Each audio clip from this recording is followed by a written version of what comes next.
विभिन्न स्तर पर जिम्मेवारियां दी गई हैं। किस स्तर पर क्या चूक हुई है या अनुपालन हो रहा है या नहीं हो रहा है, उसकी समीक्षा समय समय पर होती रही है। जो जितनी धाराएं हैं, संगीन धाराएं हैं, चाहे छोटे क्राइम्स के धाराएं हैं, चाहे मर्डर केस हो, चाहे चोरी हो, तो उसके लॉ ब्रेकर्स होते हैं। सारे कानून के बावजूद भी मर्डर भी होता है, चोरी भी होती है। एक्साइज विभाग के 225 पुलिसकर्मी और एक्साइज विभाग के पदाधिकारी अब तक लिए बर्खास्त हुए हैं। 60 से ऊपर ऐसे थाना प्रभारी हैं जो पुनः 10 साल के लिए थाना प्रभारी नहीं बनेंगे। नशाबंदी और शराबबंदी कानून है, उससे और सख्ती से लागू किया जाएगा। डीजीपी हैं, होम सेक्रेटरी हैं, उन्हें हर ऑल्टरनेट डे उन्हें भी समीक्षा करनी है 2-2 जिलों की। मापदंड है, कितनी गिरफ्तारियां हुई, जब्ती हुई, या ट्रायल में क्या सज़ा हुआ, कितनी गाड़ियां जब्त हुई, तो इसके जो विभिन्न प्रकार के आयाम हैं उन पर विशेष नज़र रखा जाएगा। और जब लॉ बनता है, कानून बनता है लॉ, तो कुछ लॉ ब्रेकर्स भी होते हैं।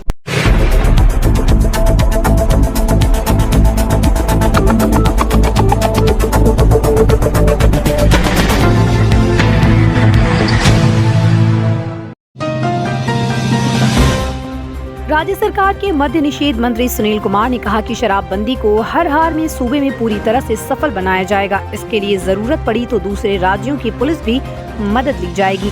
मंत्री ने बताया कि समीक्षा बैठक में कई बड़े फैसले लिए गए। शराब के मामले में जो भी दोषी पकड़ा जाएगा उसके खिलाफ कड़ी कार्रवाई की जाएगी। इस मामले में किसी प्रकार की लापरवाही बर्दाश्त नहीं की जाएगी। प्रशासनिक स्तर के अधिकारियों पर भी कार्रवाई की जाएगी।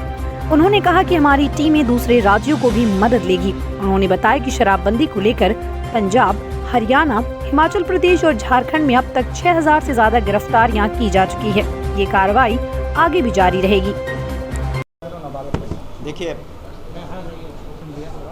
जहाँ तक मैंने कहा कि विभिन्न स्तर पर जिम्मेवारियां दी गई हैं और किस स्तर पर क्या चूक हुई है या अनुपालन हो रहा है या नहीं हो रहा है, उसकी समीक्षा समय समय पर होती रही है और भविष्य में भी होगी और वर्तमान में भी होगी। सर, और किसी समीक्षा बैठक हो रही है जी, सक्सेस रिपोर्ट आप लोग को 5 साल में संभवतः सौंपनी चाहिए थी जनता के सामने, तो क्या इसे फेल्योर के तरीके से नहीं देखा जाए? समीक्षा बैठक जिस तरीके से आप लोग करें 5 साल इसे देखिए, अगर आप किसी भी कानून को देखेंगे तो हमने पूर्व में भी कहा कि सीआरपी, आईसीपी, आईपीसी तो सैकड़ों साल से ऊपर ब्रिटिश साम्राज्य ने लगाया, आज भी अमेंडमेंट के साथ है। तो तभी तो जो जितनी धाराएं हैं, संगीन धाराएं हैं, चाहे छोटे क्राइम्स के धाराएं हैं, चाहे मर्डर केस हो, चाहे चोरी हो, तो उसके लॉ ब्रेकर्स होते हैं। आज भी सारे कानून के बावजूद भी मर्डर भी होता है, चोरी भी होती है। इसका मतलब ये नहीं कि कानून दोषी है या कानून को इम्प्लीमेंट करने वाले बिल्कुल फेलियर हैं। इसका मतलब ये है कि अगर कहीं कमी पाई जाती है समीक्षा बैठक में और समय समय पर समीक्षा होती है, तो उसे और प्रभावकारी ढंग से कैसे लागू किया जाए, ये हम लोग निर्णय लेते हैं। और जहाँ तक प्रश्न है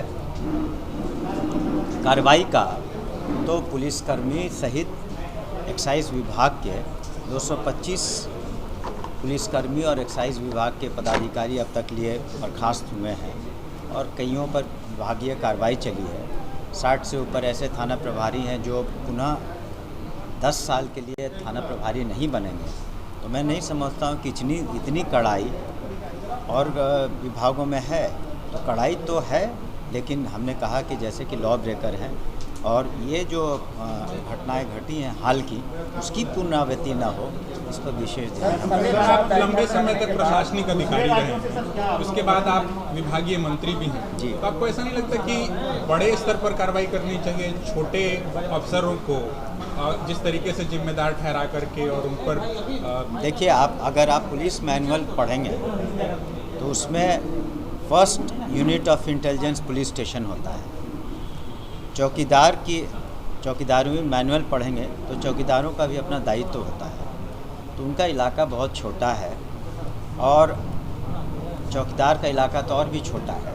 लेटेस्ट खबरों के लिए देखते रहिए MUZ न्यूज और ताज़ा अपडेट पाने के लिए चैनल सब्सक्राइब करना ना भूलें।